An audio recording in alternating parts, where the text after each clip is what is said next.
Alright guys, hi. Today I'm going to be talking to you guys about something a little different than what I normally do on my channel. And it's going to be part of my back to school series. I am going to be telling you guys about applying to college. Dun dun dun. First off, I have a whole bunch of stuff that I went through that I don't want you guys to go through, and I'm just going to try and make the process as easy as possible. So, if you are a freshman, sophomore, or junior, you should be looking at colleges during the summer if you have the chance. Go to college fairs. Go if there are colleges that are near you. Go on a weekend. Ask your parents, Mom, Dad, can we go see this college? Because it is better to be able to rule out colleges and have a really nice group of colleges that you know you want to apply to than just applying blindly to like 17 different colleges. And I know several people that went to my school that applied to 20 plus schools.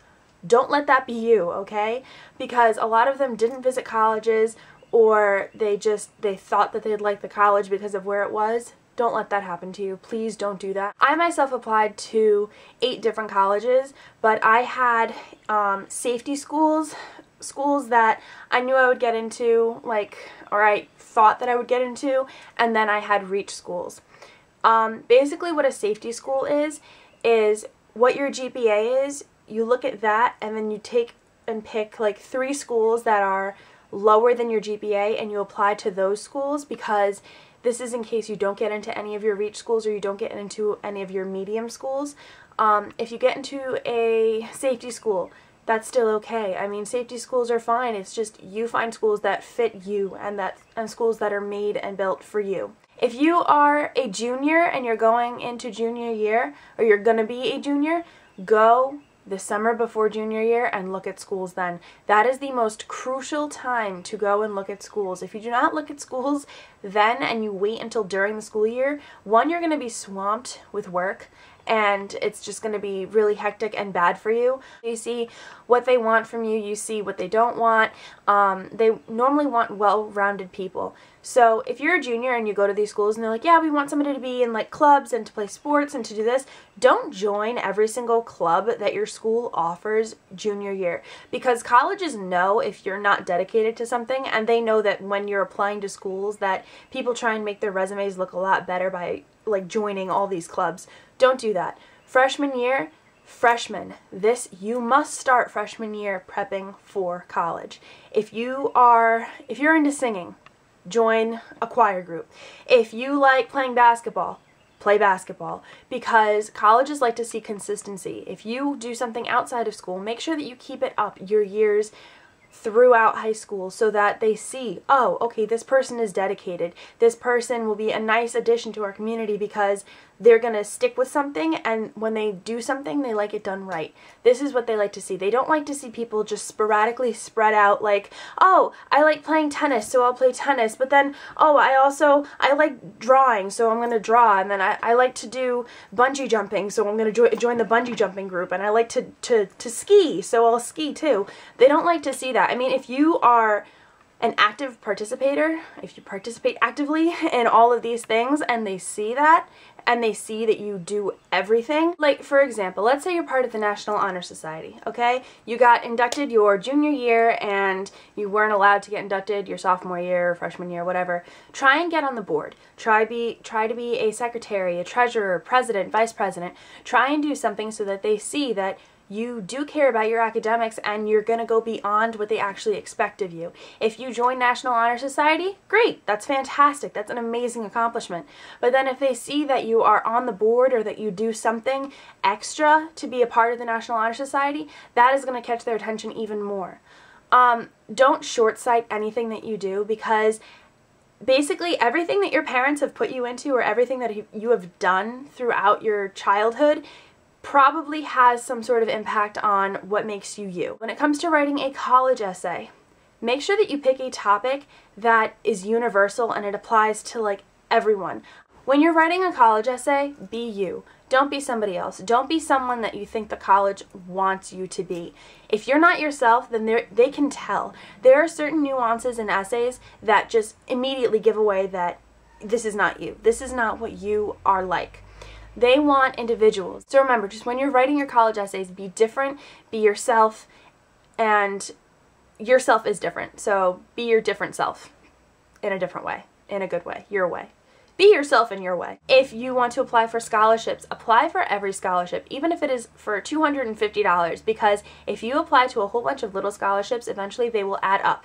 Okay, and people normally don't go for the little ones because they're like, well, it's only $250. They normally want like the $3,000, $4,000. But what they don't realize is that those are the ones that have the most competition. The most people apply for those scholarships because it's the most amount of money. But let's say somebody applies for one $3,000 scholarship and they don't apply for anything else, and you're over here applying for like $500, $250, $700, $800, and you end up getting all of those because nobody else applied for them.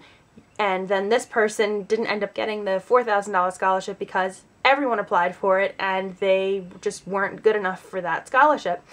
So it's better for you to weigh your options and make sure that you do things that most people wouldn't do. Okay, now when it comes to doing any summer work going into junior year, don't leave it to like the last 2 weeks before junior year, because all you're gonna do is just bury yourself in a giant ditch. Okay? Space out your work. This should come without saying. Freshman, sophomore, junior, senior year even. Make sure that your work is consistent and don't leave it to the last minute or the last night. Oh, I have a huge project due tomorrow. Oh, I haven't started it yet. Don't let that be you, okay? Like, actually try. Seniors. When you are seniors, you will get hit with senioritis. This I promise you. I was the most dedicated person to my schoolwork. I loved going to school, and I loved learning. Or I love learning. Let's use present tense.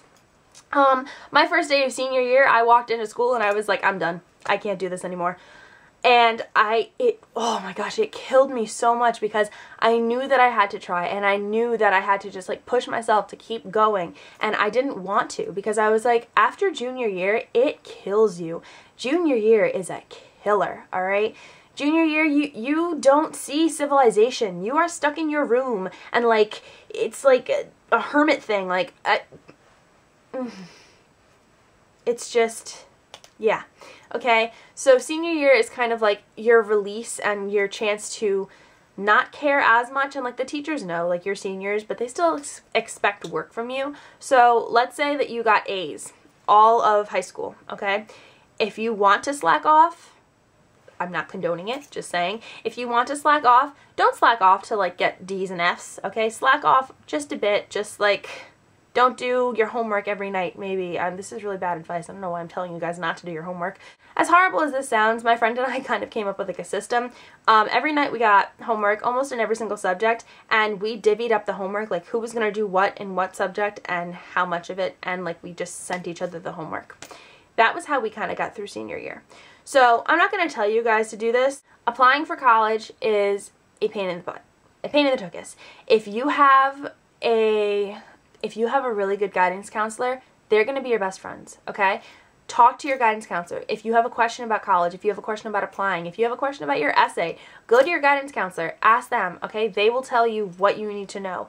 If you have a really good English teacher and you know that they know how to write and they will edit your essay for you, write your essay for them, let them edit it, and just keep doing it until it's perfected, okay? And then have somebody else read it so that you get different opinions, because the more opinions you have on an essay, the better shot you have of wowing people with your essay, all right, and wowing the college board with your essay. Don't just decide that you're going to apply to Harvard, Yale, Princeton, and all these like really top schools because you want to just apply, because there is a fee to apply to schools, okay?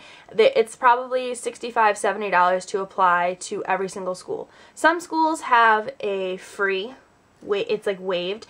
That can be one of your safety schools, maybe. If you apply there because it's for free, you're not really sure how you feel about the school, apply to it. It's free. It doesn't hurt to apply to it. Just maintain your grades. Keep studying.